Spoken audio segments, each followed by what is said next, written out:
This is the It's Time to Refresh podcast with Brad Refresh, the podcast about life, music, traveling, shit, literal shit that is, and weird and wacky stories with Brad, and a range of guests from the planet Earth.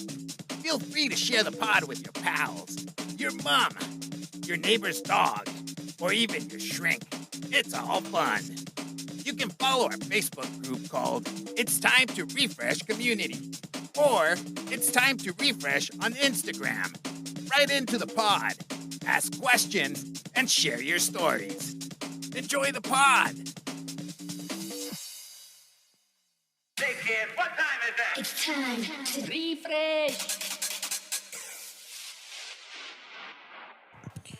You all right? How we doing? Just want to take 2 minutes of your time before we start this week's podcast to tell you about our Patreon. Patreon is a tool that we're using to help the podcast grow, give you better content, and, well, as I said, just let the podcast grow. So we've got 3 tiers. The first tier, there's only 20 of these spaces available, and it's £1 for life, and that's for It's Time to Refresh Originals. So if you've tuned in from day one and you want to join the cause, you can sign up for £1. Just follow the link in the description. We've got the standard Patreon, which you get access to bonus episodes, some exclusive content, Patreon specials, which we'll be recording, and early access to all future episodes. So you'll be getting them on a Tuesday instead of a Friday, which I think is fucking amazing for £3. That's less than a coffee. And then we've got our legend status VIP Patreons, which is £10. And that gets you tickets to all my gigs, and it will get you free entry to any It's Time to Refresh associated events, gigs in the future. So that's a little hint of what's coming up in the future. If you do like the podcast, then please share it with your mates. We are trying to grow this little thing we've got going. We've got some amazing guests coming up in the future as well, and we want this to go bigger and better. So sign up at Patreon at patreon.com/It's Time to Refresh. Thank you. Enjoy the episode. Back once again for episode 27 of the It's Time to Refresh podcast. On this episode, we've got Phil Goodall, DJ from Whitehaven, but a well-travelled DJ, would you say? How are you doing? All right, mate. Yeah, cheers for having us. We're going to get into it. Just want to apologise for not having an episode last week. Simply because if you look now, we're in 4K 1080p. Got a bit of a story about that. Basically, we went to Venice on holiday last week, and me being stupid as usual, I've went and broke the camera that we were using. So to be fair, it was a good excuse to upgrade, and now we're in 4K. You'll be able to see everything. Basically, I went to go on one of them gondolas in Venice. I haven't told you this yet, but and so obviously we were looking for one, and this guy come over and says, "Yeah, we'll do it." Blah blah blah. I'm not keen on going on them, but my missus was like, "Come on, you gotta do it." Blah blah blah, and I'm like, "Right, fair enough, whatever." So we looked for one. So my missus got on, my little lad got onto the thing, and I was over by the edge. And I said, I'll just stand in the middle, mate, because I'm quite heavy. Do you know what I mean? I don't want to sort of, like, capsize it out like that. And he's going, no, everyone gets on like this. It's fine. It's whatever. He was giving his best Italian accent. And he was like, come on, bro, get in. Right, so I went to put my foot on the side, put my weight on, seen that it was tipping, my missus shit herself. It was going to flip. And I went a step back, but as I went a step back, the boat slid out. Right. So into the centre of the river, and I've tried to go back to the side, to the shore side, and went right in. Do you know what I mean? And like everyone was laughing at me. I tell you, because her brother and his girlfriend were behind us. They were going to get the next one. They're all fucking laughing at me. Fucking phone was water damaged and smashed. Cameras flashing everywhere.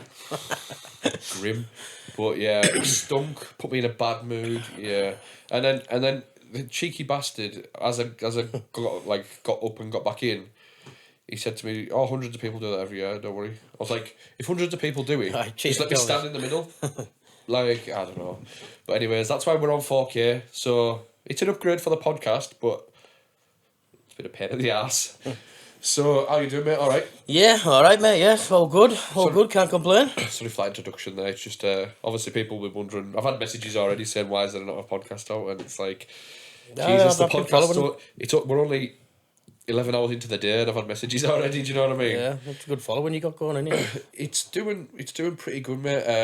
It took a long time to get going, simply because a lot of guests didn't want to come on because they were unsure what it was going to be. They thought it was going to be like an interview format where it's like, so, what's been your favourite gig you've ever done? I'm not like that. I just want to have a conversation with you. I prefer it like that. It's natural, and well, as you say, the people who have gravitated towards it are the more relaxed. You tend to find it's a certain clientele who like it. Do you know what I mean? Not everyone likes it, but a certain clientele like it, which I'm happy with. It's different to my music following. Absolutely. Like a lot of my music following don't watch podcast, and a lot of the podcast listeners don't listen to my music. It's like a journey, innit? It's like a history of house when you listen to all other people's stories. It's interesting because you don't know them otherwise, do you? Yeah, You know what I mean? So, just want to get into your story, mate. So what I know of you is I know you firstly for playing old school at the park and stuff like that. And then you've got into your trance, your house, and then obviously as we've got to become friendly, we've got mutual interests and stuff like that. So it's like we'll get into all that. But where did it all start out for you? Firstly, I've always loved music for a start. I always grew up listening to it in the house. Parents listened to it in the house. Are they big music lovers? Well, ABBA, they were big ABBA fans. Right, yeah. You know what I mean? So I used to have one of them record players, but I don't know if you know them, where you could stack records up and they'd automatically fall down. Yeah. Well, the piece of engineering then back in the day, like. And it would lift it up. And just lift it up and play it cell like seven in a row. But they were on anyways. But that was probably my first introduction to music that I can remember. Yeah. And then my sister also liked music. She was into her 80s synth stuff and growing up and all that. She older than you? Yeah, she's 3 years older, so right. She used to actually buy vinyl, to be fair. I just sort of nicked them off her. She'd buy them from Brooks. So when she was going out like to the Palace in Blackpool and bringing all the tunes So back. what was that like, your Zoo and Eurasia, stuff like that? Yeah, like... she was big into Eurasia and all that kind of stuff. And class. Yeah, they were good tunes back in the day. They still stand. No, yeah. Like, they're in my playlist a lot. Like, I just loved that electronic sound when he first came out. It was just totally different to the band sound, you know what I mean? I was just totally hooked with that, really. Anything with the beat. Yeah, a lot of people at the time didn't gravitate towards it because they're like, I don't like electronic music. Yeah. And it's like... It just changed for me. I just thought I was trying to hunt down everything I could find with that kind of vibe, really. Yeah. Yeah, so from then on, just growing up, my pal Jason, who owns Joe Bananas now, he ended up DJing first. He was DJing like the White House, the old White House, and places like that, and then he went to the park, and then... What was he playing? Like, what was the... Yeah, he was doing the popular, like the party stuff mainly, but I was trying to head into the dance stuff. Right. And that's just the side I like. But what year was this then? Probably, he'll have been in there, must be 1990, I would have thought. It'd be about 1990, yeah. I was still at school then. Did you go to the White House? Yeah. Got kicked out first time. Yeah. So I had no idea I wasn't old enough, walked straight back out. Yeah. I only looked like really young when I was about 16, 17, like, but all my friends were getting in there, like Scott Walker and all they were big lads, you know what I mean? They all looked a lot older, so yeah, I didn't. But Jason was DJing, and eventually he went to the park, DJing there, and I just used to go and do the lights, and I was fascinated by that park DJ booth, the original one. Yeah. It was brilliant. What's his downstairs or upstairs? Downstairs. Downstairs, right. And so he was there first, and then the under-18s disco started, and just ended up going along there, and just picking up from there, really. Just putting one on while I went to the toilet. Yeah. Originally, I would start. So you couldn't beat much, you couldn't, like... Not at the time, it just like press play when I've gone down, press play on that one. They had like the 2 buttons on this mixer, start, stop. Yeah. Just press the 2 black buttons, one stop, one start. There you go. But that was the first introduction to it, yeah. And then the under-18s. When was what was the under-18s branded, or was it just the park under-18s? Just the park under-18s. They were really successful. They were packed. Yeah. They used to be packed, yeah. I just remember hearing that tune when they first came on, the Business Party Line tune they used to put on. Right. And fill it with smoke, and yeah, it's just mind blowing when you were that young. I loved that, like, so I was just totally hooked from then on. Was there a lot of faces who not go out now, but still carried on throughout. Well, there's a lot of lads from lads and lasses from our school and Weymouth School at the time. Yeah. All that we grew up together. We're all that age. Yeah. Yes, that's where I started DJing a couple of nights in the under-18s, and then we used to go and buy the records for the park with Jason, the Pink Panther. Right. And then, So, just so a lot of people might not know this, I don't know if this is a situation, but a lot of clubs used to have their record collections. yeah, So you would be given. you Cash. get a booker and you go and sign up like on an account Yeah. with Cumbria Leisure for. Yeah. So you didn't own them records. You just. just yeah. went and bought them. Right. Yeah. Yeah. A lot of places did that back in the day. It's not something you would. No, well, it was expensive still in the day for the vinyl, like Yeah. when you look back. But they had a great collection down there. They just let us buy whatever we wanted. Did you find yourself being a bit more easy when picking stuff because obviously it wasn't your cash? Well, yeah, when they go in, like Guy Keith, who used to work in Pink Panther, I don't know if you know him or not. No, I don't. Well, he always knew the vibe that we were after, like, but the dance was big back then. 91 was like the rave era, everything was rave. The rave was in the charts, Yeah. so we're pretty much picking up all the rave stuff. So what tunes were they? Just for an example. Just like prodigy. Vision Masters, Tony King, Yeah. Shades of Rhythm, Class. Grand Plaza was probably one of the first. Wow Wow Na Na, Yeah. FPI Project, all that era. Class. A lot of Italian imports. Big I was all big piano on tunes as well. yeah, big piano anthems, Rofus theme, things like that. Did Whitehaven take to that straight away? Like, because it's new. Nobody at that Yeah, time. it was.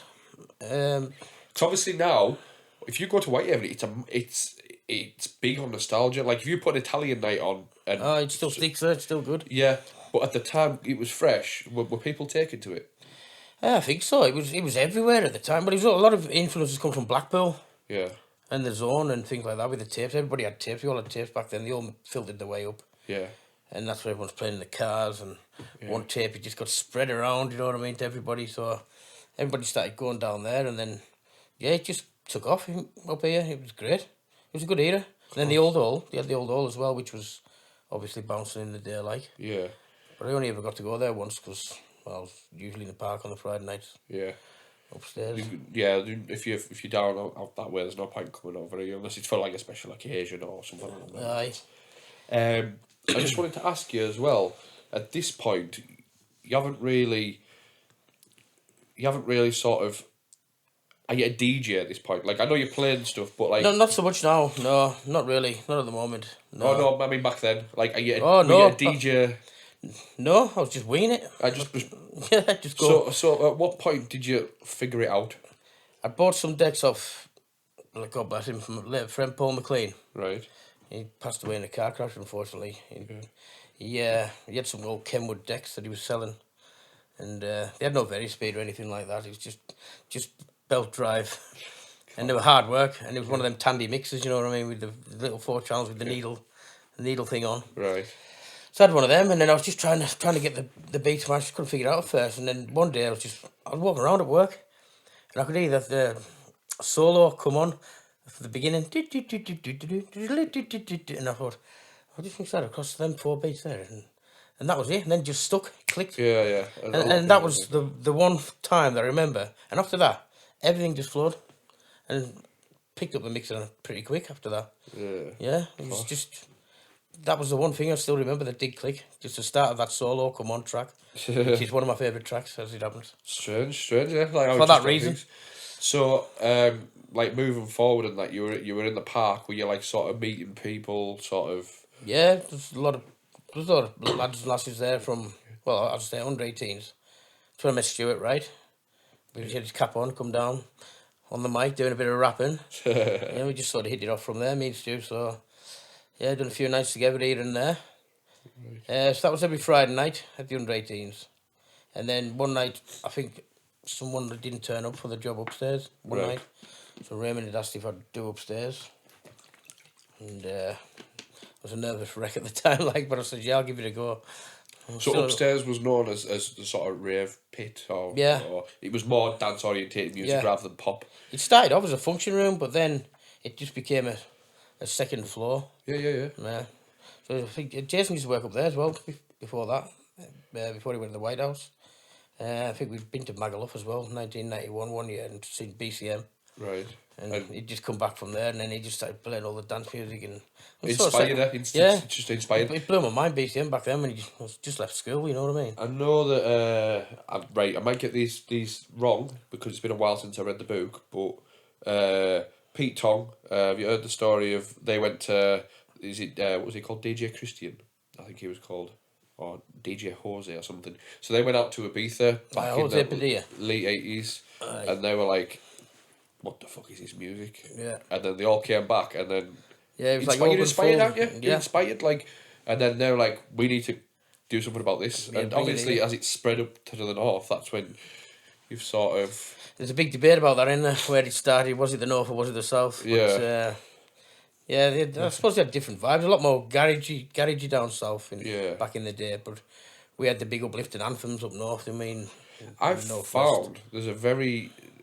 So, for instance, if I play in the north, there's certain tunes that I would play, and in the south, I would play a different mix to it. For instance, I used to play quite a lot of hardcore. I'd have to play... I'd get away with... I'd have to play the 4 to the floor, like, up in the north, so it's like the like euphoric sort of 4 beats sort of type thing. But in the south, you get away with playing the breakbeat version. They're massively into like the breaks. Well, that's just through my experience, obviously. Yeah, it was like the Prodigy. All that sound was like a different sound to up north, wasn't it? Yeah, it was all like a lot hardcore was a big thing down south as well. More than it was up north, I'd have said. Yeah. So you sort of moving on in the 90s. Where what was next for you? 90s. Then it was after that. I think where did we go? I went to Corfu. Done 2 summer seasons there. Like I think it was about. How did that come about? Me and Jason went again. It was Tim J who got us there again. Right. Same guy who got us to Hong Kong. Right. He used to work in Fusion. Tim. He was a big influence on me. Tim. He used to always have a lot of records on promos and stuff like that. And he just said that they're looking for some DJs out in Corfu. So Jason went one summer. I went the summer after. I think from 94 and 95. How was the scene out there at the time? Was it the party place it is or was? At Corfu, it was a holiday resort, like a family resort, really. Yeah. It was just a strip with clubs and bars, and you got a great experience. Yeah. I loved it. We carting 2 boxes of vinyl to do the whole summer. Yeah. Looking at maybe 112-inch vinyls, but the big one there, I remember, was Entrance, and that come out. Just like drop that in from the beginning. I remember that. Class. All the funding lining and all that. And Everyone knew it, eh? Do you know what I mean? it was massive back then. Did you close the night with that all the time? Just sort of, well, it was a peak of the night. Yeah. You just knock it off and then hit that, and that was it. It would just kick off. Class. Who were you playing to? Was it British tourists? British tourists. There's a lot of Greeks, Italians. There's Albanians. That's like pretty much right next door. All kinds, really. Yeah, and they weren't big clubs, but they were nicely laid out with good sound systems in them as well. Nice. So that was always good. And they had vinyl as well. Their old vinyl collection. Right. Also, you could dabble into it if you But wanted. he came at the end of the second season. He came with one of these CDJ 500s. Right. And I was like, what the hell is that? You know what I mean? That's like too technical. It's got that wheel on it there, and I was like, I put a CD in it, and I was like, I can't figure this out with the jog wheel, because you're going like that, like with the vinyl kind of thing. Yeah. And it's just you to do the stutter as well, you know. Yeah. I just couldn't figure it out for a while, but after a couple of goes on it, I sort of figured it out and thought, that's actually pretty cool. One of the first ones, like CDs were starting to come in then. Yeah. Yes, and then what was that 97? I went on holiday to Hong Kong and just loved it, and they just decided to come back and go and work there. Honestly, this is one of the reasons I wanted you on so badly, because we can get into this. Like, right, I'm going to draw... Is it alright if I drop some of the photos in? Obviously, I won't put the... Yeah, I know what it is. There's some that's too explicit to go... There's some of the better ones. There's the better ones. There's worse ones out there. Yeah, but I can't put them on because they'll get us banned. And I said, no, like, if it picked it up on YouTube, be like, oh, God. I should be on that programme. I shouldn't be alive. Yeah. So I'll throw some on over the top of the video now, and you can sort of... They were long days, long nights. Honestly, and when you sent me them, I was just like, were you ever awake at this? Because you're almost face down or on your back in a nightclub, and it's just like some sort of power naps anywhere, wherever you're at here and there, you know. So, just grab an hour. Have you experienced Asia at this point at all? I've been on holiday, because Jason was already there. That's how I got out there as well. Yeah. So I went on holiday, and it just blew my mind. I just loved it. And I came back and So you said before it was a 2-week holiday you went on. yeah, put 2 weeks holiday in at work. Bought a return ticket. Yeah, and then just 10 years passed. What you just did, like what was the thought process? Obviously, and you were in work at the time, like you said before.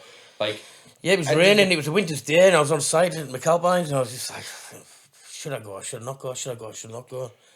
And I was thinking, first time I thought, oh, I can't. I didn't have the ball really, but then second time, it was raining heavy that day. Yeah. That was what was responsible for it. I just said, you know what, fuck this, I'm going. And I said, can I take 2 weeks holiday? And that was it. right. 10 years later. So you went there.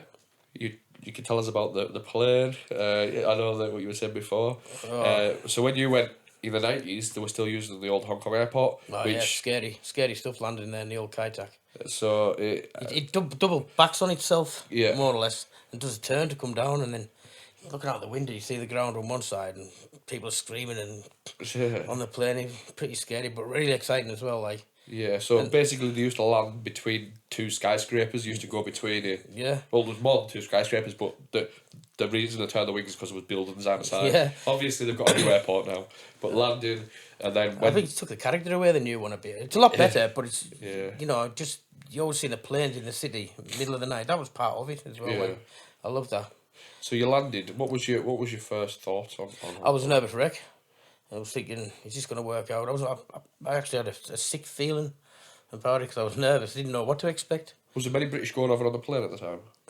Yeah, well, we went through to Dubai, stopped at Dubai as well on the way there. Yeah. So, yeah, there's still a lot of expats in Hong Kong then, so it was pretty much full of a lot of English people. But yeah, I was nervous on the plane go for the first time. So after a couple of days, and it blew me away. Just seeing the place, you know what I mean? I was just hooked straight away. Did you take it easy on the first night out, or were you going on? No, I actually didn't take it easy on the night before I was going either. Oh, I God. was still in the park at 2 o'clock and I had the Sunday morning flight at 8. Oh, man. That was a rough old trot. And it was a rough old day every day from then on for 10 years, more or less. Yeah. So what year was it you went? 97, did you say? I think it's 97 I went on holiday, Right. and then 98 I went to work. Right. So when you were there, what was your first experiences? Were you? Well, I took a load of vinyl because I thought it'd be, that's all I had, and then everywhere was just CDs. Was it? That's surprising. So I'm like, what am I going to do here? I've turned up to come DJ in the club, and it was just had the CDJ 500s in there. So they had this like a CD burner machine, one of the original burner machines that they got from Japan, and you had to quickly copy a lot of a lot of the CDs off the other DJs to make like a quick collection. Yeah. So I had like 10 discs with tracks on in a carrier bag at the time. Class. And then went down to do the first night with these discs. Just totally blind, really, but it worked out all right in the end because there were only like 4-hour shifts you used to do. There was 2 4-hour shifts in the clubs, so... Yeah. It's a city that never sleeps away. Oh, yeah. There's always somewhere to go. Yeah, Always absolutely. somewhere to go, no matter what time of day it was. Even in the year of 2022, I went there on a summer, and it's like still surprising that people are going out on a night out at 9 in the morning because they finished the shift. They've been on maybe night shift or they've got work that night, so they go out in the day. Yeah. It's like insane. I know. I don't know how people done the like the daytime 9 to 5 job because they were always out at night. I mean, people just used to go out after work. You know, it's that culture. It was the same around here though. Like a lot of people used to go out before they went home and have a pint. Aye. But I think a lot of recessions, a lot of people getting tight with the money because there isn't a lot of it. I think the problem with one try is you just can't get home. You can't get home. Can't get off that street. That was an eye opener for me. When I went there, I was like, it was pricey, but it was a very good night. Like, there's a different culture there because for me, I found it was a big like pubs and like a lot more pubs than I thought it was going to be. I thought it was going to be like, and then obviously you find the clubs and everything that was there, and there's karaoke bars, like so it's spread out. I mean, there's lots of different districts where, I mean, I hadn't been to all of them. Yeah. In over the years, you know what I mean. It's just always somewhere new you kept finding, and I still haven't. There's still places to explore. What was the reason for to stay? Like, if you don't mind me asking, like, to stay in Hong Kong, like. Oh, just the vibe. I love the people. I love the culture. It was you just thinking this is me. The food. I thought I'd just reached the best place ever, and then I just loved it. they're very grateful of, even more so back in the day, of British people as well, aren't they? Yeah, it was just, and there was a lot of Brits out there. You just felt like you were in England at the time. I just loved the buildings. I just loved the city. And it was a very clean city for considering. Yeah, how many people live there? Yeah, and the underground was unbelievably clean and amazing. But yeah, I just fell in love with it straight away. Right, is there any stories you want to share from your time there? Because, like, 10-year period, and obviously you'll have seen the pictures over the top of the video. You got in some states, mate. Oh yeah. What was the clubs you were playing in and stuff like that? Like, they're all different. We did like spells. We were all swapped around. We were rotated around. The DJs around different. Some were like Carnegie's was like where they dance on the bar and just play pipe music. Some were dance music. Some clubs. yeah, So a lot of different places, which was good because it kept you fresh as well. yeah, And where was the best? I was in a lap dancing bar for about 2 years, and that used to be till 4 in the morning. yeah. And then there's another place called the Bridge where majority of them photos are from. Yeah. It used to start on 6 in the morning till 12 in the afternoon on. Well, I was on looking at Saturday, Sunday mornings. I was looking at the timings of, like, there was one where everyone's partying, big hands in the air moment. Yeah, that's- and it said 9:33 a.m. Yeah, 9:33. I know, it's absolutely booming. It was rammed for a club here. Never mind at 9:33 in the morning. That was the best place to work there. It was called the Bridge in Wanchai. And it used to be like an open air bar, and we just started DJing, and then they closed the windows down. Because it was light in the morning, people are going to work and walking past the streets, and there's this music just booming out of these windows on the street. Class. Yeah, till like 12 o'clock in the afternoon on Sunday, and then there was some crazy people in there them times of day. Like, Did you find that it there was was a guy looking for his electric sander on the dance floor one night. Running around saying, "Have you seen my sander? Have you seen my sander?" Oh man, just lots of crazy stuff. There's a guy in there with a cup of tea. Well, that's not crazy. I knew that. On the dance floor in the middle of the, like about 9-10 o'clock in the morning. It's like A lot of people go for the social aspect, don't they? So Yeah. and a lot of people don't. a lot of people were going in just to see all the crazy people that were smashed as well. Like, you know what I mean? But The thing is, the culture's different as well. I've noticed. It's like same with Americans, right? I know it's generic, but you see on American movies and say they're having a house party, like Aye. a coming of age movie, like your American Pies, that sort of thing. Aye. And they'll come round holding their 4-pack of beers, and you're thinking, what's that gonna do? No, that ain't gonna go far. Whereas British people, it's great. Like, Oh. do you know what I mean? Aye, turn up with 24 cans at least Yeah. just for a little slurp. We went over this summer, and cousin said, "Oh, we'll have a drink," and that. He had one drink and he was fucking hammered. Like obviously because when he drinks, he doesn't drink that much. So Aye. Yeah, a lot of them don't. A lot of them, some do, some don't. But well, obviously, we'd work in the clubs, like you see the ones that do. they do, yeah. Yeah, but a lot of the friendly people from all over, you know, every background, and I love that as well. I love that culture. Yeah, A lot of my friends I met over there, a lot from India, Different spots, eh? Indonesia, everywhere. Well, we'll get into. So basically, Phil was the guy who got me my gig in Hong Kong when I played there in Yeah, Mesame was, wasn't it? 2014. And when I played there, it was an eye opener for me because we had a group of Jamaicans there and they were Aye. all buzzing. Then we had like the Chinese, as you say, the Indonesian, and there was just like Yeah, it's how melting pot, cultured it innit? is. It's weird because I noticed if you go to rave now, this might be a bit of a thing subject, but it's predominantly white people. Do you know what I mean? Like white working class people. Yeah. You go to a few raves down south and it's a bit of a mixture, right? But there it's like Yeah, everyone. just everywhere, and then, I didn't really see any trouble in the old 10 years either. Hardly ever. Yeah, Not much at all. Which I loved that about it as well. It just everybody just got on. It was just a fantastic place. Like I loved it. Loved every minute. class. I wouldn't have changed a thing. So like when you were there, like your apartments and stuff like that, what was the crack with that? Well, they're always, as you know, very small for what you get. Like, but it was like Yeah. the DJ's shared apartment at first. But the guy we worked for, he used to sort out the flats for us, so they were paid for. Like, but Class. it was like 3 DJs per flat. So, That's good because you can imagine. it's very You fucking can imagine the expensive. noise.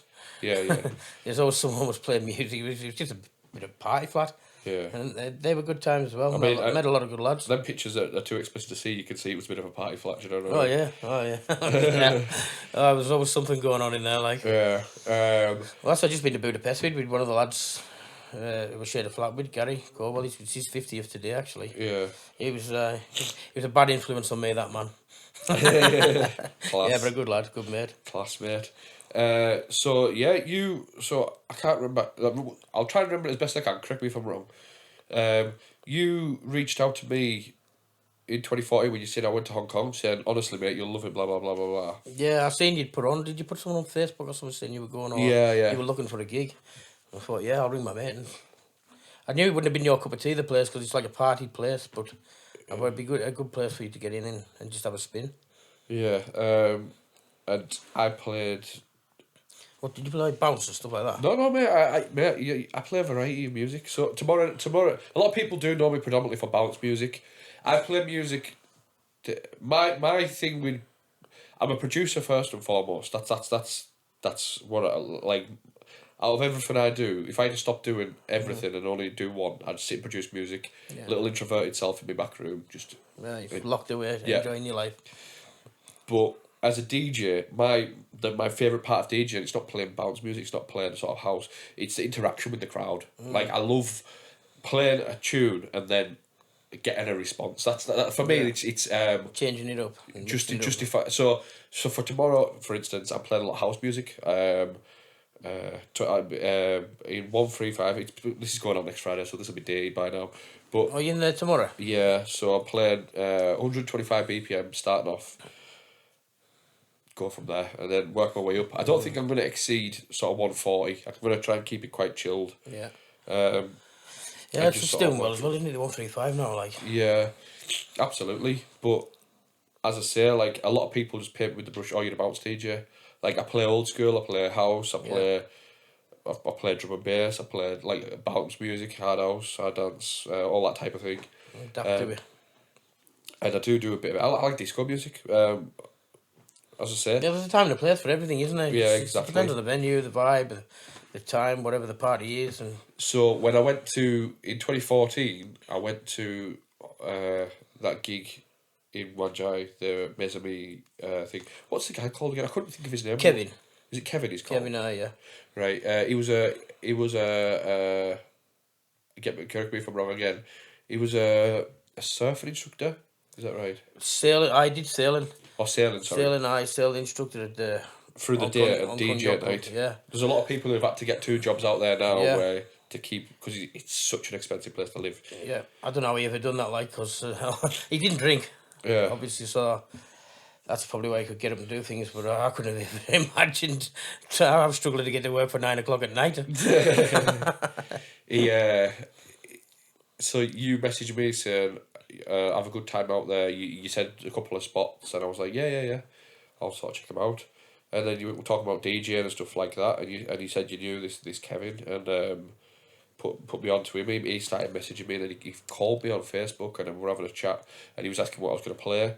And I said, to be honest with you, I don't know. I had to go and buy USBs off the markets to download off my Dropbox and sort of go from there. So I played a lot of, like, at the time, like Melbourne bounce and sort of, it's like the offbeat pumping house stuff, and then I moved into like Scout House classics.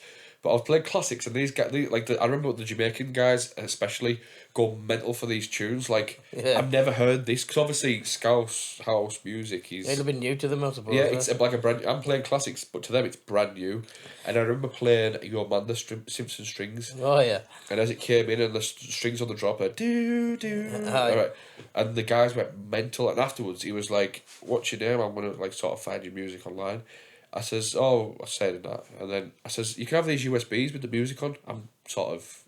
I'll be made up, was he? Yeah, and they were like, are you sure about this? I was like, yeah, I'm just doing it one night, and I've got them. That was a nice touch, like, I'll be made up with that. Yeah. Yeah, but they're always open for it, like, they're always up for it. Yeah, exactly. It was good. And it was every kind of genre, like... I am grateful that you got me onto there, though, like... No problem. That was an experience in which... Since having experienced anything the same before or after, because it's such a different crowd.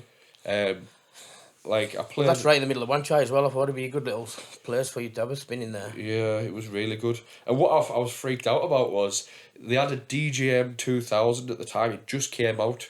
Yeah. And it had like the touch screen thing and very fancy fucking effects. Yeah, All the this one with the shiny little one in the silver. middle. The Yeah. screen in the middle, yeah. Little shiny silver platter, because you got the chrome version, the limited edition chrome. Aye. And I was like, wow. And it was the then smallest DJ booth in the world as well. Yeah. It's enough for like 2 CD players and a mixer.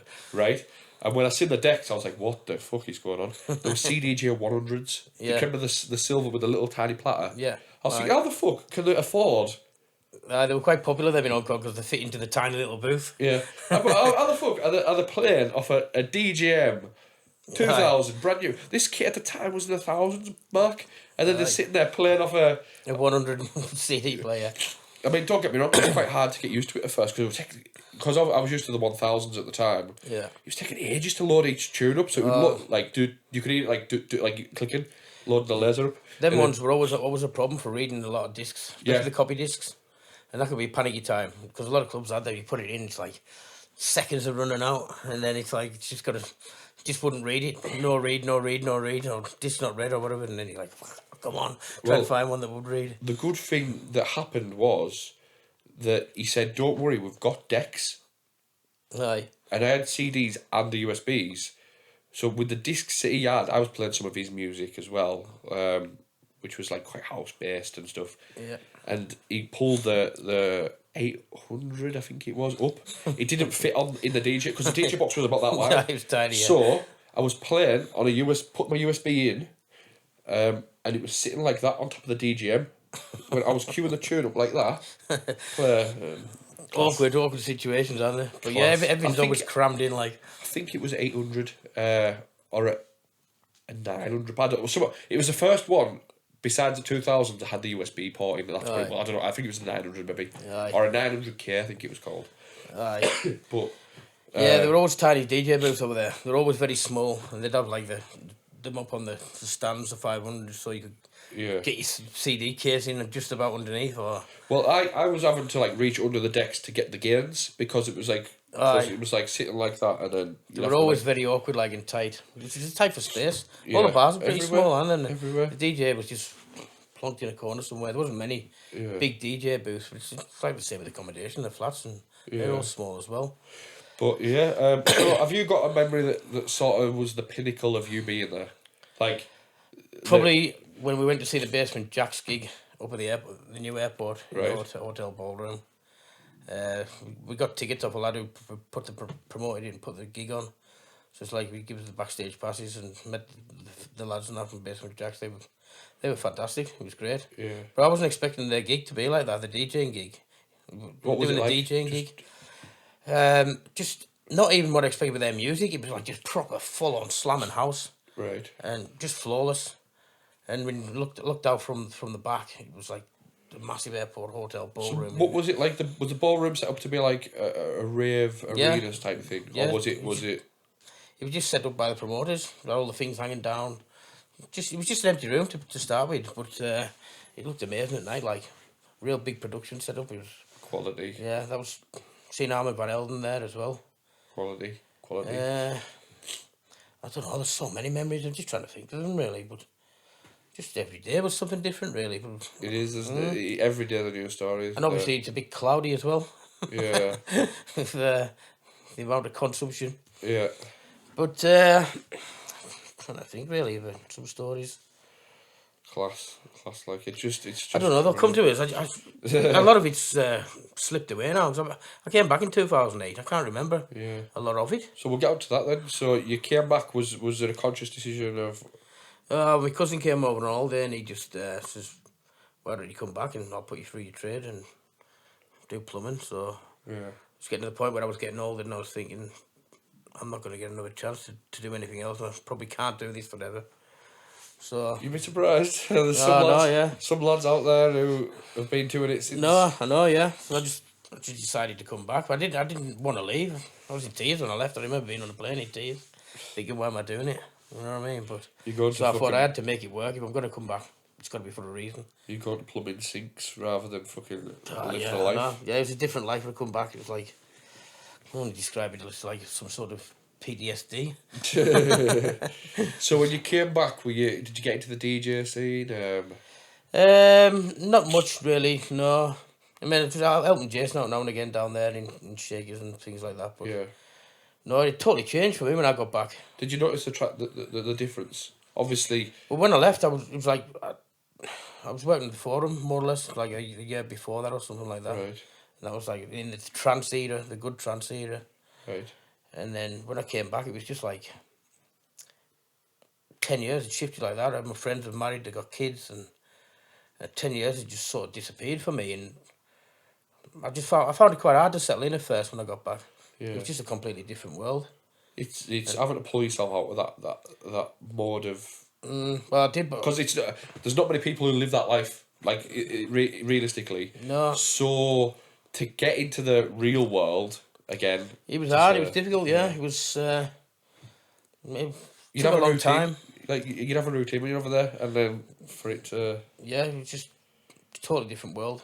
I remember being out walking the dog, and it was so quiet and eerie. When I got back, I was just thinking, "Oh wow, this is pretty scary and eerie. How quiet it is here, like." Yeah. But yeah, settled in. Just managed to do my thing. Sort of glad I did. It was probably the right time to leave. Looking back now, because I don't think there's much happening over there at the moment. Like I think it's the same everywhere in the world, isn't it? As well, like they're all struggling, but it's still happening, but there's a lot of oppression. I probably can't talk about this on here because it'd probably get banned. It probably get censored, yeah. But there's briefly China trying to claim back the economy of Hong Kong, and there's a lot of back and forth. Stuff like this gets picked up, by the way, like on YouTube. Yeah. It's weird. Well, all the people in Hong Kong now, they're starting to. Well, I don't know if we should talk about that. But Yeah, no, it's fine. Living in fear of of what they're gonna do, because you know they preferred it how it was. They didn't want it to change, and they knew it was going to change for the worse. But it just belongs to China, doesn't it? That's the end of the story, really. Yeah, I went to Hong Kong. I've been every year for the last 10 years or more. Except 2021 because of obvious reasons, COVID and stuff like that. Yeah. But how can I say? So I went in 2017, and that was the last time for me where it was like, this. I want to live here. This is. Yeah, I remember you putting that on Facebook. I want to live there or something. Yeah, like this for me. This is the life. Like, because for me, my missus doesn't like the fast pace. For me, I like to be able to go down, like the Uber Eats. Like Uber Eats, you can go out and you can order like anything at all to your house. Here, the only thing I can get is a Chattanooga kebab. Chinese don't have Uber Eats here, so you have to go to the Chinese. Indian have got it, and it's like. Yeah, in Hong Kong you can do that. You can order anything from anywhere. We'll put it this way: we've got anything. 7 available on Is It Food or wherever. When we were in isolation when we went this year for a week. And it was 74 available places at any one time. Like it's every sort of food you can imagine. It's not just Chinese, everything. So last time I went in 2017, I was like, I even said to you as well. I said you maybe think about going back. It's such a good vibe. I remember you saying I just settled back now. I'd still love to do it. I'm a lot older now. I don't think I could cope with that kind of lifestyle, you know what I mean? And coming up to 50, 47, so... So, 2018 was like, right, something not quite... So you noticed a change from that 1 year? Yeah, right. 2019, fuck. Yeah. That wasn't even... that. Basically, I got off the plane, and there was people over the other side of the thing you could see, getting... There was fire engines firing paint at them out the thing to identify them so they could arrest them because they were protesting. I was involved in the biggest mass human protest. I've seen that, but they all walked down, parading down the streets for miles. But and miles. It came from nowhere, honestly. Like that many people, right? So me, we went into I can't remember what area we were in. Was it Bangkok? Obviously, where the police headquarters is. So we're there because.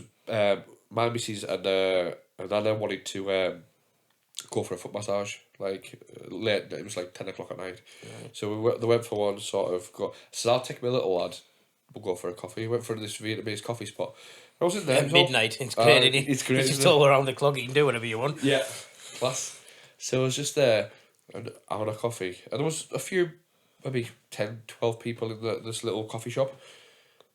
Next minute, they all get up, hoods up, masks on. What what's going on here? I thought we were gonna they thought they were getting robbed. I pulled my little lad to one side and what the fuck's going on? And they all went out. I said to the woman behind the counter, I said, what's happening? Oh, protest. They just called the protest. So it just hit, I think it was like 11 o'clock. Yeah, I think, was it like white and black t-shirts or whatever colour t-shirt they had on was, it was... What they represented, It's sad, really, like, but it's... I went outside, couldn't get outside because it was like that close, and I could just see heads for as far as you could see. There was lasers and like people throwing fucking paint and like an old rave. Oh mate, it's indescribable. That's how many people I've been to raves where there's been a few thousand there. I've been to like say football and places like that where there's been an unbelievable loud atmosphere. This was just. You can't describe it. Like I remember seeing it on the TV. Just, like it's so insane. People were walking all day long, and it just never ended, wasn't it? Yeah. For miles and miles and miles. And I thought at this point, is this There's a change? a change. So fortunate. Yeah, it's a shame. It's just a mind-blowing city. Just to look at. You know? Then obviously we came back. Pandemic hit. Obviously we were all you got for your hour a day, exercise, all that shit. So your missus' family still over there then? My missus' family's still over there, yeah. So we were asking how they were doing. They were fine. Basically, Hong Kong got locked in. There was no one in, no one out, sort of thing. So that's fair enough. We couldn't go. And then we went over it about 2 months ago, and got there. Had to isolate for 5 days. They're still doing that now. I think it's one of the only places they're at. It's 3 days now, I believe. Yeah. But honestly, I was just, what is going on? The place changed from 2019 to 2022. Everyone walks around in face masks. My little lad didn't want to wear a face mask, but you got $1,000 fine, £100, like $1,000 fine if you didn't wear your face mask. Yeah, they're really putting down the law now. Like, it's which is a shame. Back in the day, I never saw any policemen. You can basically do what you want. I didn't see the policemen 10 years ago, I don't think. Crazy, mate. I tried to drive off with a bus one night. They were parked up. It was outside, and it was like I don't know where it was going, but it was full of people on the bus, and I just got in the driver's seat, come right out of the club, right in the driver's seat, revving the engine like that, shouting at the back, asking them where they want to go. Where do you want to go? And they're just looking at me down the aisle like that. And the driver comes on, pulls the key out.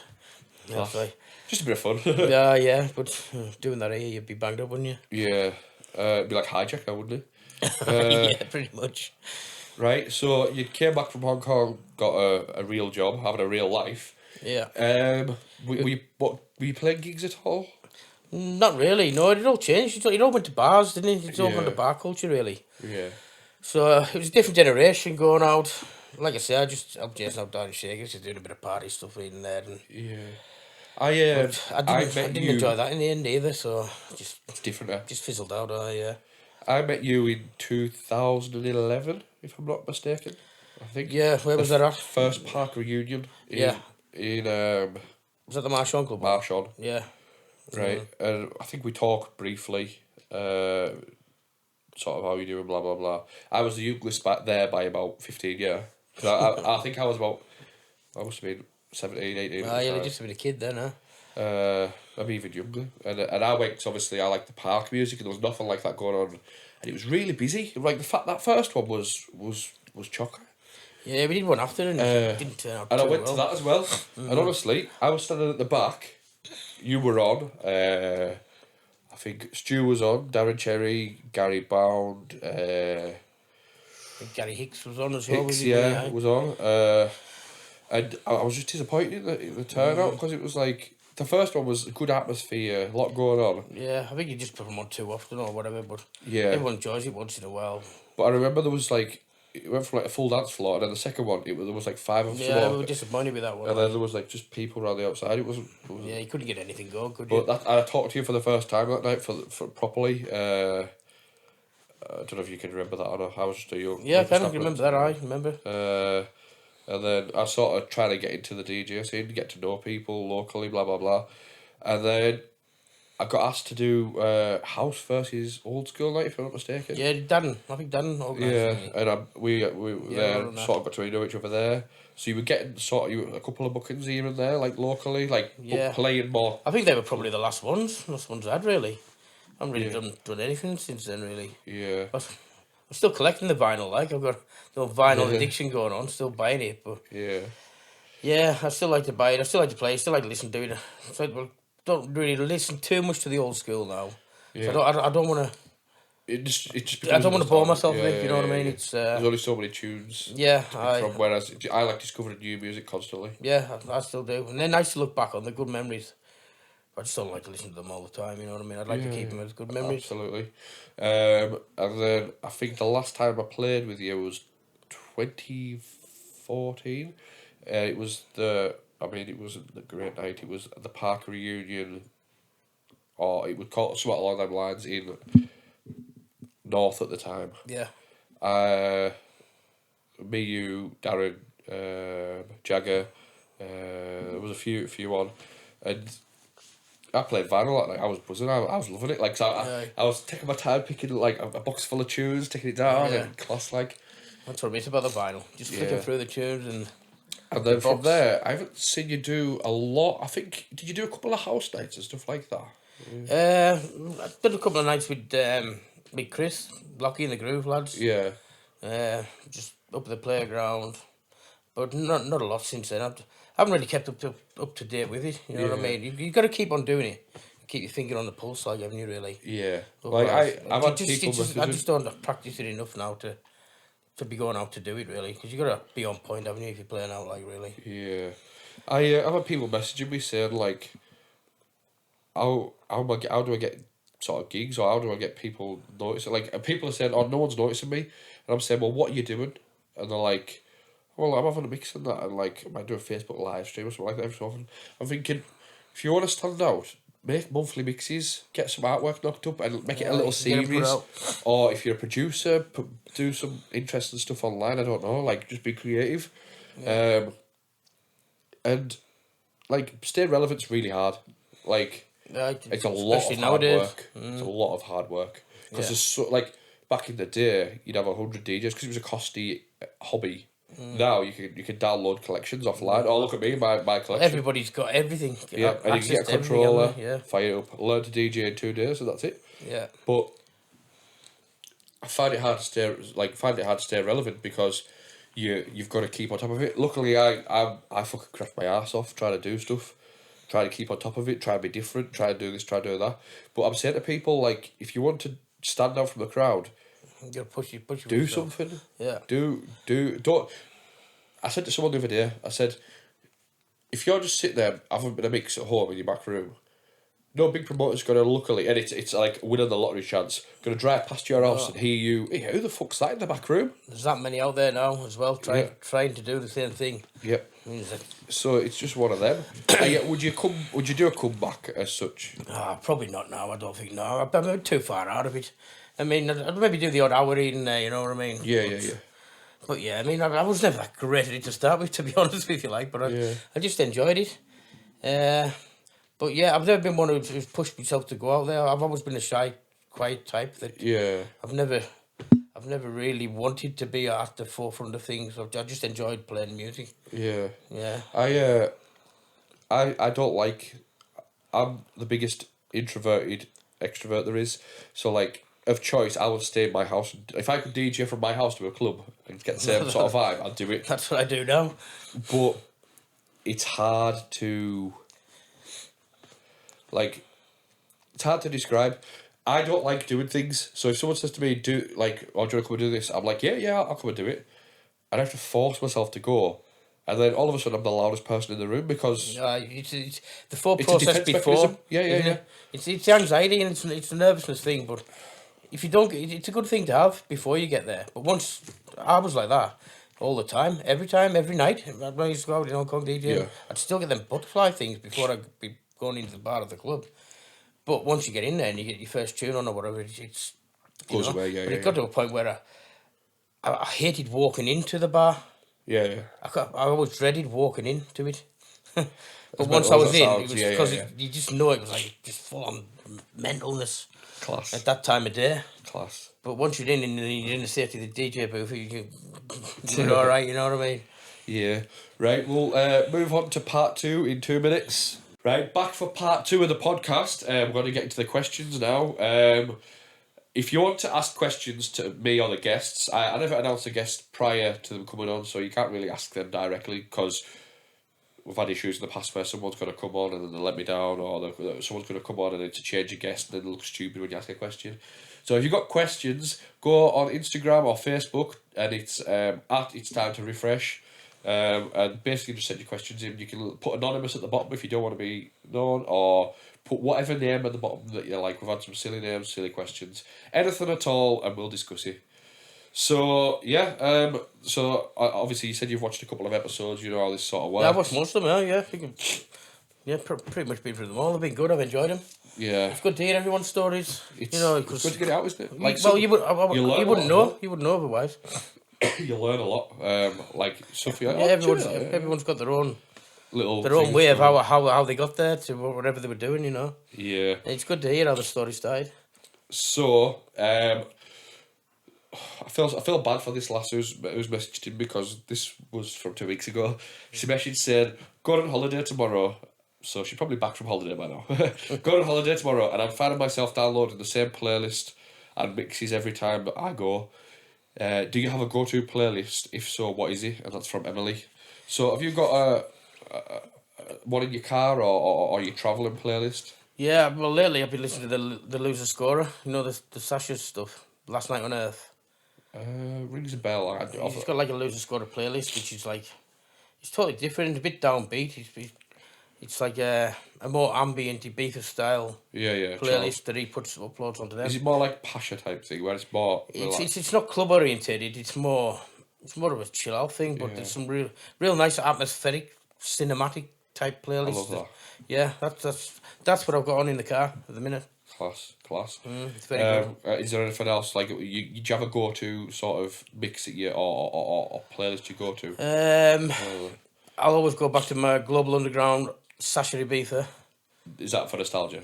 I just love that mix. It's just timeless. It's just I just don't get sick of hearing it. That one, both CDs. The first CD's a bit laid back with the trance, and then the second one's just full on. And Class. I love the Global Underground CDs. Any of the Global Underground CDs, I like to listen. I've got a collection of them. Like certain sound, isn't it? Like it's very captured that era. Yeah.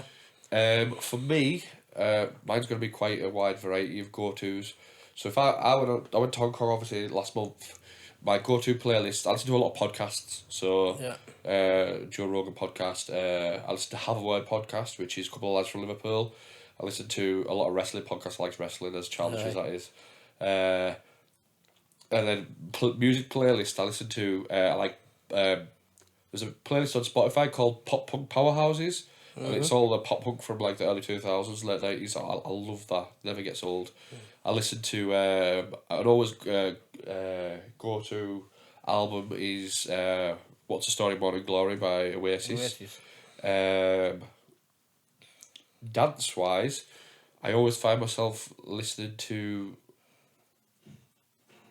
older stuff. Like stuff that I grew up on. Like if I'm travelling, I can just put them in and I know what's coming up, so I can like sort of prep for it. So go-to mixes would be some of the earlier Wigan Pier stuff. The ones in particular would be 38. That's one. Was that like in the bounce era? That was the bounce era, yeah. I've still listened to a lot of the old 90s tapes. I've got the Nipper tapes and things like that you go back to. He lives in Hong Kong. Does he? Yeah, he lives in Lama Island now. I met him over there. So I couldn't believe when I met him. I was a bit starstruck by that. I was like, no, can't believe that is the Nipper, like. But yeah, had a few nights out after that. He's spot on. Good lad. Class. That's a little Easter egg, isn't it, for it? Yeah. I listen to old school wise. I listen to a lot of old tapes that I've converted. I've stick them on my phone. I listen to. I'm just riffing here, like, so. It depends. There's a time and a place for everything, isn't there? Yeah. Depending on what you're doing. I listen to a lot of stuff. When I did the other day, I listened to OMD, the greatest hits of OMD, for that sim sound. I remember that's a wicked album, like, when you hear it in the car, nice and loud. Just awesome for back in the day, like. Yeah, I think if I'm travelling, I quite listen to a lot of nostalgic stuff because I can trust it. Whereas if I'm driving in the car, driving somewhere, it's always fresh new music. Yeah. So a lot of trance, a lot of house, a lot of bounce, just whatever's fresh that sort of month. There's just that much now, isn't there? That you don't know. Yeah, you never run out. No, You yeah. never run out. Well, you put one playlist on, and then you're like thinking you're missing another one, so you'll move on to the next one. And it's just endless. It's endless. You know, you can just go on and on listening. I was listening in the car before. I took my little lad to school. There's a new, well, I think newish label I've been listening to, and it's the perfect crossover between house music and sort of bounce. You would call it hard house sort of thing. It's a crossover. It's called Boxed Records. A lad I know who's been on the podcast before, Rob Kane, he's just released a track under his History Repeats Itself alias, and I was like, oh, what's this label? So I went onto the Boxed playlist, and I was like, oh, this is me. So there's like, it's a bit tougher than basically it's like, it reminds me of tech house, but a little bit faster and a bit more edgier, and there's more melodic elements rather than just like the groovy bass line. There's like melodic synths going off, and there's even like old school stabs, and I absolutely love what they're putting out. So yeah, Box There's Records, that many check it out. genres now, isn't there? There's endless supply of genres. There's endless supply of playlists. You just go on and on. Absolutely, Which is great. It's a good thing, but you just never get to the end. yeah. And it's hard for someone like a producer who's trying to get the name out. Yeah. And tunes nowadays, they're big for a week, and then it's kind of like, oh, Oh yeah, and then there's that hard many to break a tune. That many to wade through. Yeah. Next one. All right, Mara. Heard you talking about after parties. What's the best afters you've been to? And the put. I don't know why, but at the end they put toe, like as in TOE. So I think that might be the name, or I don't know. It just says toe. Toe. So Well, there's a lot of after parties in Asia like that we went to. They were always good, but they were always in clubs. yeah. That's where you had the most fun in after party. I think it would have been in the bridge in Hong Kong there. So what happens? Do you just lock in and then? It's just shut down, and then anything happens. That's where all the fun begins, because everyone's been out all night. Yeah. You know, when they're at the worst or the best, whichever way you look at it. Yeah. But yeah, I think they're probably the best after parties where everyone's caned, and that's where you see the fun stuff. Class. Best afters, I can think of two off the top of my head. One was in Spain. We were at Club Venecia, and afterwards we went back to some Spanish guys. I think I've seen a video of you. Did you put the video on when you were DJing over there in Spain? I think I watched that. Oh, probably. No, it was on Facebook. It was a clip yeah. on Facebook or something like that, wasn't it? It will have Looked been. awesome. It was banging there, like. It was so good. They're a whole different groove altogether. Like, they're wild. Like, every drop, they're just kicking the legs in the air, going nuts. It's good. But they've got a massive speed addiction. They all because none of them take coke. They all take speed. So it's just None of them can't sleep. well after I've said this on the podcast before. Basically if you DJ in Venecia, it's a I think it's pronounced Venecia. You have to stay till the end because it's on a mountain in the middle of nowhere. So you wait for the promoter and he takes you back to your hotel. So I was on second till last. I played my set and I'm getting a bit tired now. And anyways, we leave, everyone's kicking out time, the club's still rammed, kicking them out, and there's a car park next to it when everyone's parked up. And they're all partying there with the sound systems on. In the car park. Fucking heavy. Yeah. Heavy like. But yeah, then obviously the afters there, it was just it was wild, everyone's speaking Spanish and that, and I'm just sitting there like, I'm tired right now. And like, it was a good after party though, good vibe, decks on. How did you get into that then? How did you get up there? Just doing your productions and stuff like that? What happened was, I think I might have told this on the podcast before, but basically in 2013, I got cracking with a guy from France. He sent me some like promos and that, and he's like looking to sort of break the UK thing. I thought, oh, this is alright, this. And I booked him to come over, and he came over, played in TJ's in town. Aye. It was rammed as well, because obviously a foreign DJ on, like, the appeal was quite big. Did you have to fund off for all that promotion then? And Yeah, pay for the lot, but like I said, I work fucking very hard at it. Like, I don't mind losing. Like, it was a free entry night. It was. Yeah, well, I mean, you got your trip back over there as well. But then he contacted me the year after, like a full year. I thought that was that sort of gone, and he said, "Would you like to come and play for Halloween?" So this was literally a full year later, and I was like, "Yeah, I was doing like a return gig sort of thing."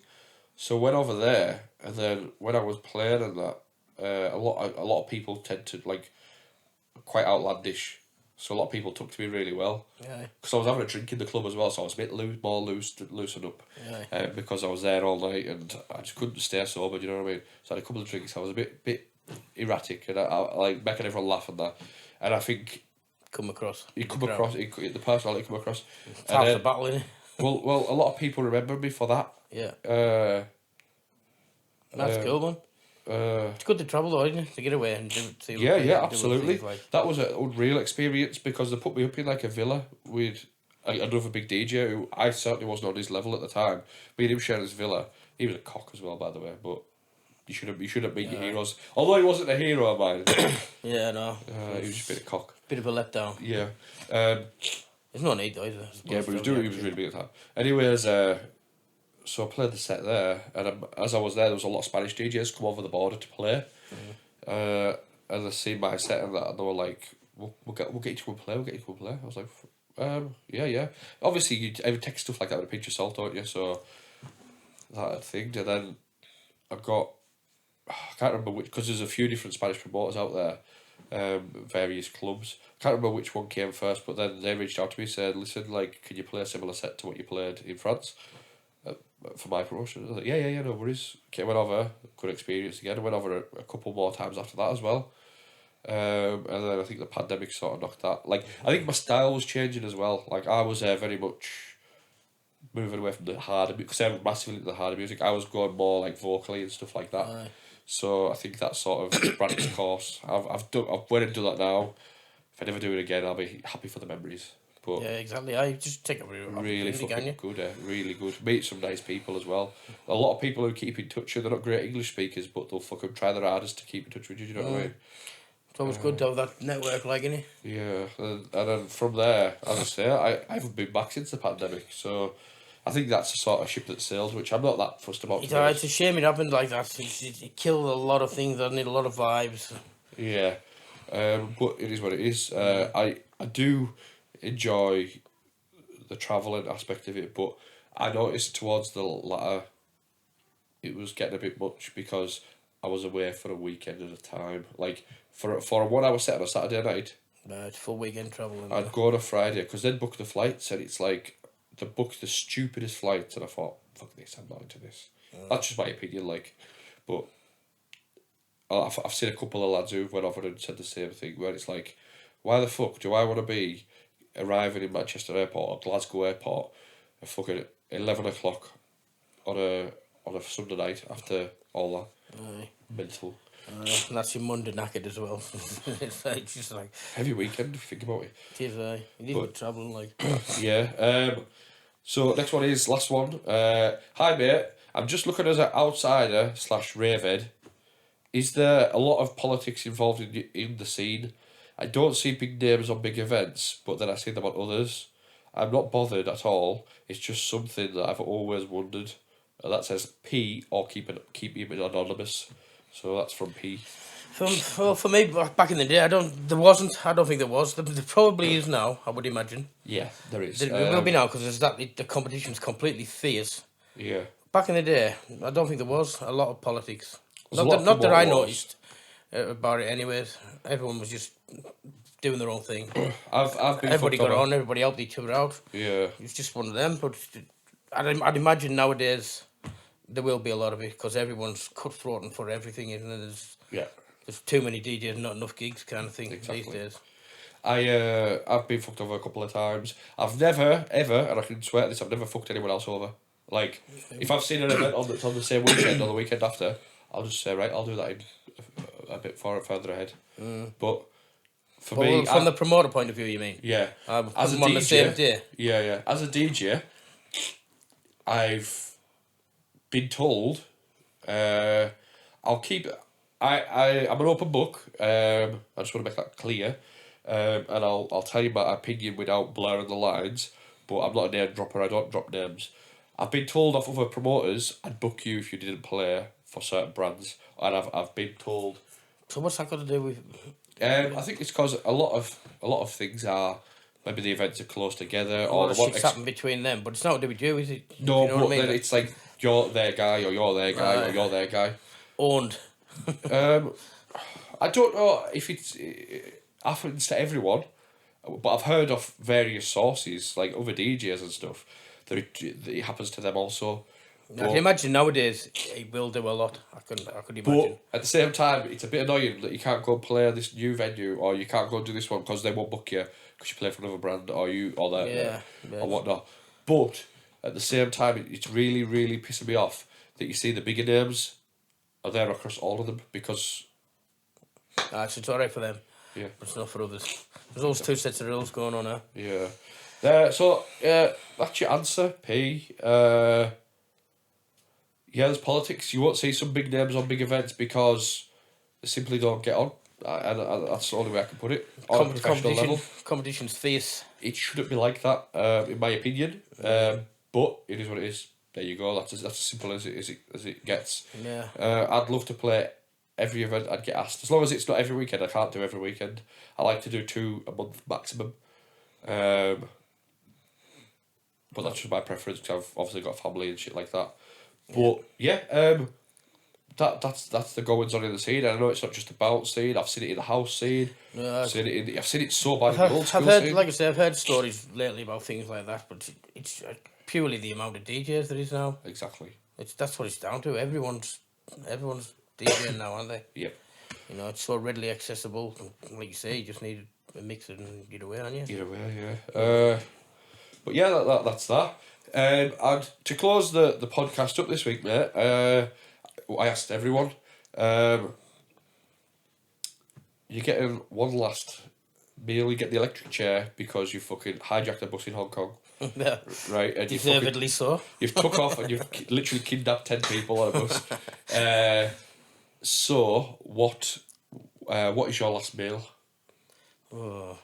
I've said to everyone you can have starter made dessert. It'd be Thai beef salad. Has to be Thai beef salad. Starters. Yeah, I love them. I've never had that because do I look like I eat salad? No.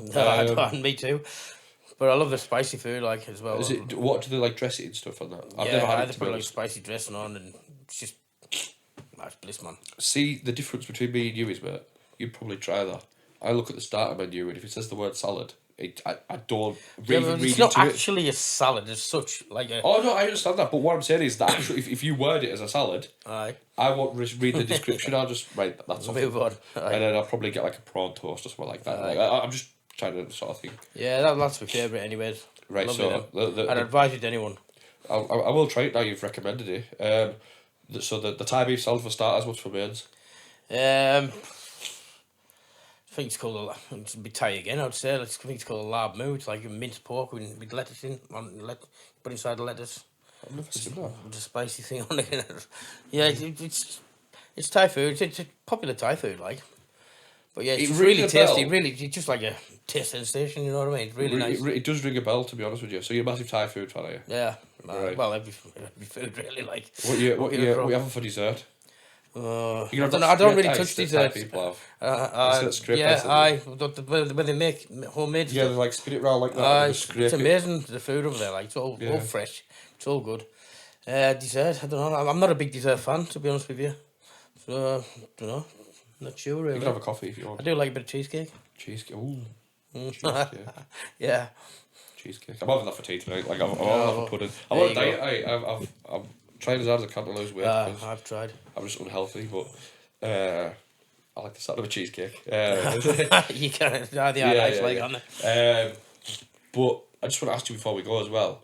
What do you think of like the Chinese food when you were there? Like dim sum, for instance, like breakfast food. I didn't like it at first. I found it hard at first, but I got used to it as the years went on. I felt that. And it was because the taste is just so totally different. You're not expecting. But when it grows on you, the dumplings, it's tasty as fuck. It's the tastiest stuff ever. It's like an explosion in your mouth of taste. The thing is, I was brought up in a house that was very British. Like my mum would make, like, she'd obviously have the frozen food in the turkey dinosaur, shit like that. But when she made food, she'd make a stew. She'd make like very British shepherd's pie, shit like that. And when I went there the first time, I was like, I'm not sure about this. I went to like Manchester and that and tried it, and I was like, I'm not sure about this. It's a shock.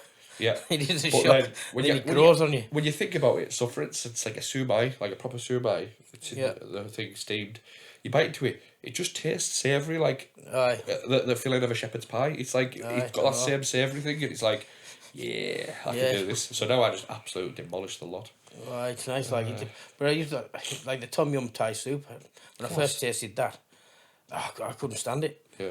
But now I love it. The taste, you just grow to love it. Yeah. Yeah, it's nice now. So it's just the flavours are really strong and pungent that you're not used to getting in English food. It's proper food as well. Yeah, yeah, like fresh, it's it's not fresh. processed. Yeah. It's fresh. It's all good, and it's. How did you You find see it? them with the mortar and pestle there, and they're smashing all the chilies up and everything, and How did you find it when you went to because the markets there are a bit different? So if you go to a fresh food market, maybe not so much now, but when I first went, I remember you would get a fresh chicken, which was yeah, I wasn't keen with that. a chicken. When they chop its head off right there on the board. Yeah, Oh no, that wasn't for me. doesn't That bother me that. No. I know there's a lot of activists and who don't like that type of thing. we don't have to put that in. But But it freaked me out. That. yeah, but for me, like you eat a chicken breast, what's different? Like that. Yeah, I know. I think of it like that. It was If I just, was- it if was I just, it was was a- just a seed. Ooh. Yeah. And the plucking that in front of you. There's one thing over there that they don't seem to have a lot over here. Corn-fed chicken, Joe, the yellow skin chicken. Aye. Oh, lovely. I was always hanging up in the windows and I when you Yeah, walk yeah, past yeah. in the restaurants. Class. Yeah, there's all sorts. It's a boiling pot of food and culture, isn't it? That mixes Class. together, and there's all sorts. The thing is, there's a lot of fusions. British influences there, eh? Like, Yeah. you go for, like, afternoon tea and stuff like that. Oh, aye. In the peninsula. Yeah. Class. And they've got, like, them custard buns, so it's, like, half British, and it's, like... Yeah, it's still got the British thing to be like. Well, the peninsula was like the iconic hotel. Did you go in there? Yeah, I was recommended by... I didn't go in the first time I went, but we went there probably the second or third time, and it was off someone's recommendation at work. They said, "Oh, I've been to Hong Kong and we did this, and this." Yeah, they got I a was bar like, called okay. Felix upstairs, Right. where it's got like, it's all glass windows and it's got like the toilets all glass troughs. It just looks like you're weird outside, right outside on the street. Yeah. It's kind of weird, but you just look across it Very on the futuristic. sky like that, yeah, and it's just there's so many bars. I didn't even go to a lot of them, but they're all beautiful, all well decked out, really nice. Really, really good bars there. Like I would recommend going, regardless. I know it's a bit shit at the minute because of the face masks and stuff, but everyone needs to experience it. yeah, just to see the place. It's Yeah. Everyone I've talked to has always said, wow. it's like a million miles an hour, isn't it? Yeah. There's one guy, one of our friends came over with another friend of ours, and he hated it. The only person I've ever heard go, that's not for me. And it's simply because he's that much fussy of an eater. We had to like do things right. So basically, you get American candy stores here. Yeah. You get British shopping stores where it's like you can get penguins and rich teas and shit like that. But you pay obviously above the odds like you do for the American candy stores.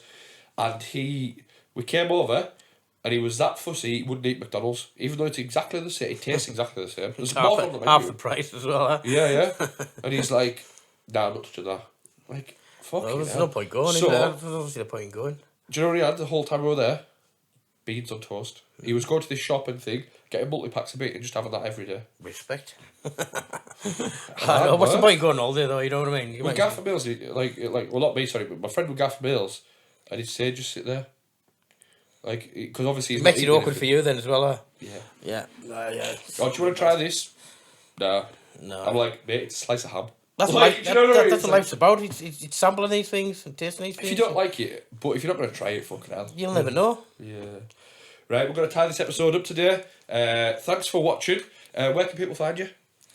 These days, well, I'm not out DJing these days, much like, but Yeah. I'm out and about in town, usually. Around, sometimes out in Workington, sometimes Whitehaven. Yeah. Getting away as much as I can, really. Just got back from Budapest, so Living it. yeah. Living life. Are you on social media where people can find like your music? I'm or- on Facebook, SoundCloud, Mixcloud. Right, well, there you But I'm go. about due to do a mix, actually. I haven't done one for a while.